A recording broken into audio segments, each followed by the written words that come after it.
নমস্কার বন্ধুরা, আজ আমি নিয়ে এসেছি মটন এর মেনুটা। মটনগুলোকে আমি ভালো করে ধুয়ে টুয়ে নিলাম। মটন রান্না করব, সাথে দেব আমি আলু আর দেব পেঁপে। আলুগুলোকে আমি বড় বড় করে পিস কাটলাম, পেঁপেটাকেও সেম এইভাবেই কাটলাম। এটার মধ্যে আমি যে গ্রেভিটা ইউজ করব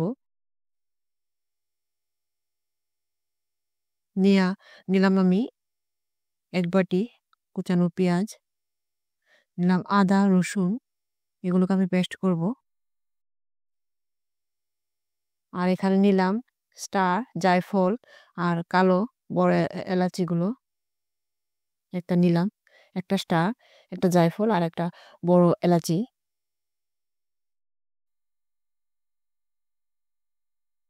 আর নিলাম এখানে গোটা পেঁয়াজ আর গোটা রসুন, এগুলোকে আমি গোটাই দেব সবজির মধ্যে। আর এখানে নিয়েছি কাঁচা লঙ্কা আর পেঁয়াজ, এগুলোকে পেস্ট করব। আর এখানে নিলাম টক দই, যেটা আমি ইউজ করব।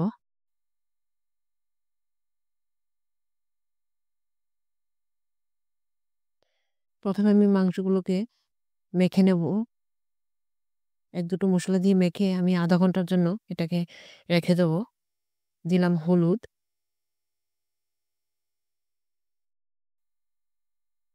দিলাম টক দই,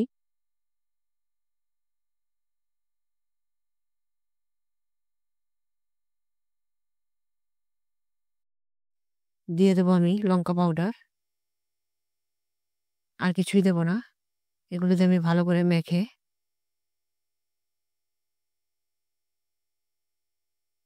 রেখে দেবো। আমি আধা ঘন্টার মতো রেখে দেবো ভালো করে মেখে। শুধু আমি দিয়েছি হলুদ, লঙ্কা পাউডার আর টক দইটা দিয়ে মেখে রেখেছি।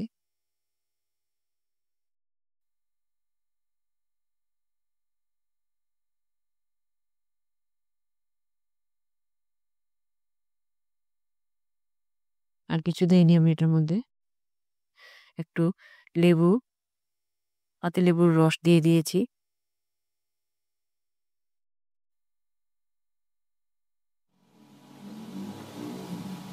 এখন আমি এটা রান্না করব।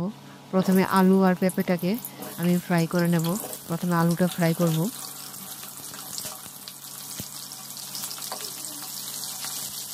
হালকা নুন আর হালকা হলুদ পাউডার দিয়ে দেব। দিয়ে আমি এগুলোকে ভালো করে একটু ফ্রাই করে নেব।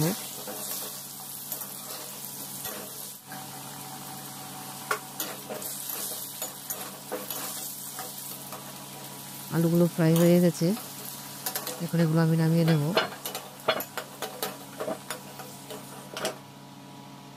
এখন আমি পেঁপেগুলো ফ্রাই করব।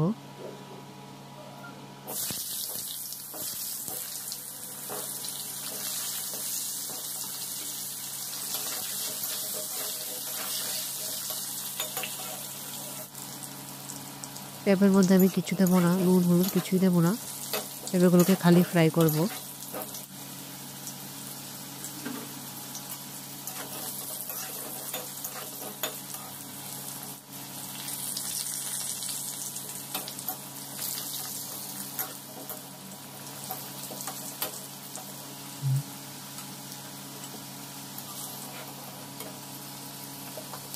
পেঁপেগুলো ফ্রাই হয়ে গেছে।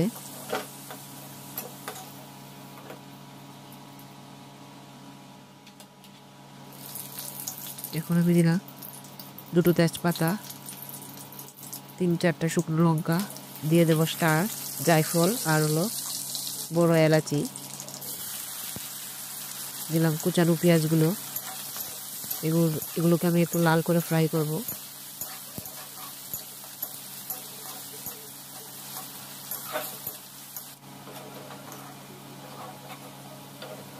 কিছু পেঁয়াজ আমি উঠিয়ে নেব, এটা পরে আমি দেব গ্রেভির মধ্যে।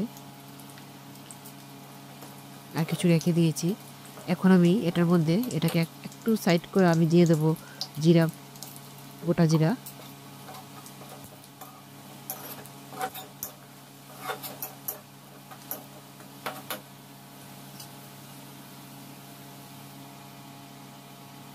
এখন আমি মেরিনেট করা আমি মাংসটা দিয়ে দেবো। জায়ফল আর স্টারের সাথে আমি এগুলো ফ্রাই করেছি এই বড় এলাচের সাথে পেঁয়াজগুলো, যাতে স্যান্ড থাকে এই জন্য আমি ফ্রাই পেঁয়াজটা নামিয়ে নিয়েছি একটু। এটা পরে দিলে একটু ভালো স্যান্ড হয়। দিয়ে দিলাম ধনিয়া পাউডার,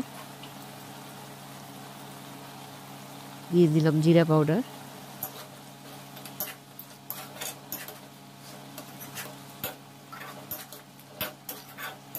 যেহেতু আমি লঙ্কা পাউডারটা আগে ইউজ করেছি এই জন্য আমি দেইনি। এখন কাঁচা লঙ্কার পেস্টটা দেওয়া হবে।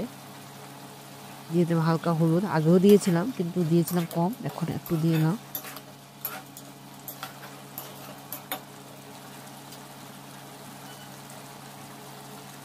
একটু ফ্রাই হয়ে গেলে আমি পেঁয়াজটা দিয়ে দেবো, আদা রসুন দিয়ে দিলাম, হিং, একটু হিং দিয়ে দিলাম। এখন আমি পেঁয়াজটা দিয়ে দিচ্ছি, আদা রসুন কাঁচা লঙ্কা গোলমরিচ, এটার মধ্যে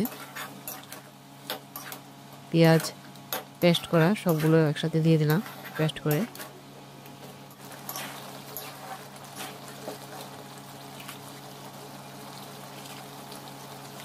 দিয়ে দিলাম এখন স্বাদ অনুসারে নুনটা, লবণটা।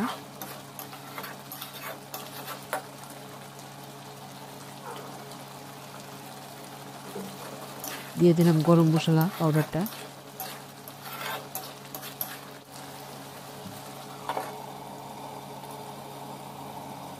এভাবে করে আমি চিকেনটাকে একটু একটু মানে ঢাকনা দিয়ে এটাকে ভালো করে বয়েলিং করলাম। দেখুন এটা কষা কষা মতো হয়ে গেছে চিকেনটা।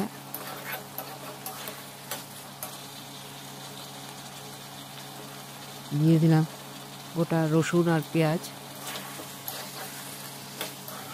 এটা আগে দেওয়া যায় না যেহেতু গলে যাবে, যার জন্য আমি মাংসটা যখন কিছু ফ্রাই হয়ে যায় তারপরে দিয়ে দিই। এখন আবার এটাকে একটু ফাঁপ দিয়ে রাখবো, যেহেতু মটন রান্না করতে একটু সময় লাগে আর একটু ভালো করে গুছিয়ে রান্না করতে হয়। মাংসটা ফ্রাই হয়ে গেছে, এখন আমি জল দিয়ে দিলাম।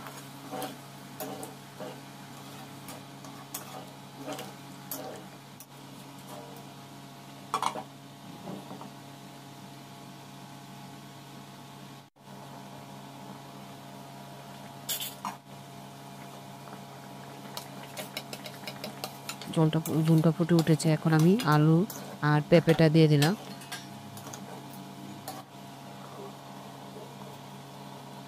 আবার ঢাকনা দিয়ে এটাকে, যেহেতু মাটন রান্না করছি মাটনটাতে একটু ভালো করে করতে হয়।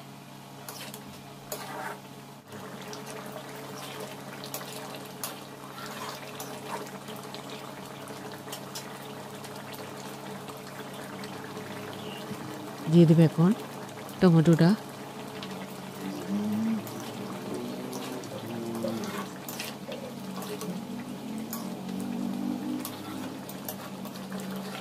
আমি টমেটোটা আগে দিইনি, পরে দিয়েছি যাতে টমেটোটা না গলে।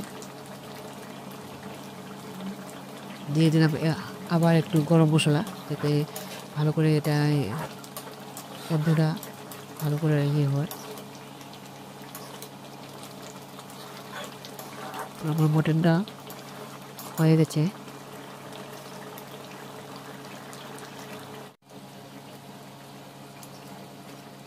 দেখুন একবারে মাখা মাখা হয়ে গেছে। আর মটনের মধ্যে বেশি ঝোল রাখা যায় না বন্ধুরা, মাখামাখি ভালো লাগে।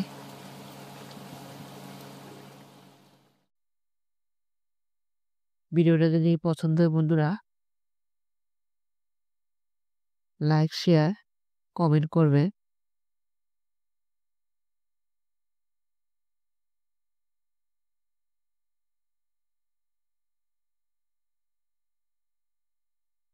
থ্যাংক ইউ বন্ধুরা।